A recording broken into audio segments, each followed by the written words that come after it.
les raisons pour lesquelles on a quitté Dubaï et où est-ce qu'on a atterri. Vous avez été nombreuses à commenter mon précédent réel.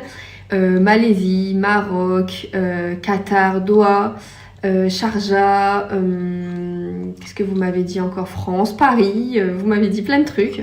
On est tout simplement parti à Sharjah. Quand on s'est expatrié de la France, l'endroit où on devait atterrir c'est Sharjah. Donc on a été à Sharjah. Qu'est-ce que je fais avec une prise? On a vu les gens, ils ont des glosses, des trucs. Moi j'ai une prise. Oui, j'arrive jamais rien qui va dans mes trucs, c'est grave. Donc on avait atterri à Sharjah et on avait pris un Airbnb. Ce Airbnb c'était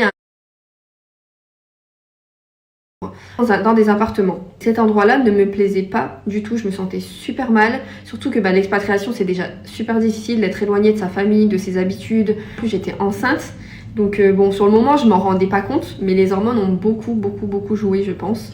Bon, je vais essayer d'abréger parce que sinon ça passera jamais dans les 3 minutes. On a essayé de vivre à Sharjah, j'ai pas aimé, Tony il aimait bien, moi j'aimais pas.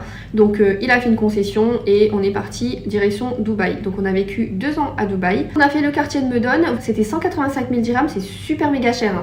Ça équivaut à 45 000 € par an.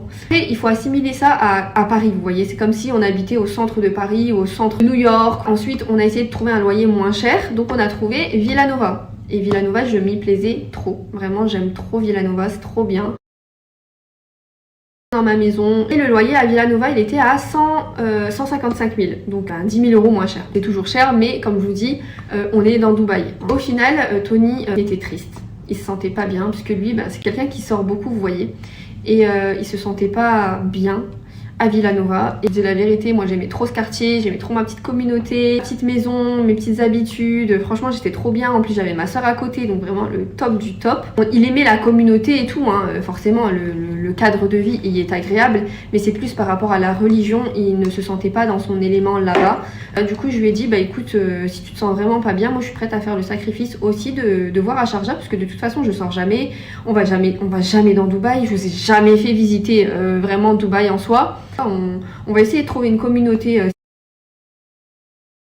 Il fallait une 4e pièce pour les lives. En fait, le but, c'est comme une boutique virtuelle, les lives, où vous entrez dans mon magasin et puis moi je peux vous conseiller, vous montrer les textures des produits, etc. C'est vraiment différent d'un site internet et c'est beaucoup plus agréable pour vous. Donc c'était tout bénef parce que Sharjah c'est aussi moins cher que Dubaï. C'est pas non plus extrêmement moins cher par contre. Je vous ai laissé sur la précédente vidéo où vous ne savez pas encore où on a atterri. J'espère avoir répondu à toutes vos questions. Si jamais vous avez d'autres questions, n'hésitez pas à les mettre en commentaire. Et je vous dis à très vite pour la prochaine vidéo.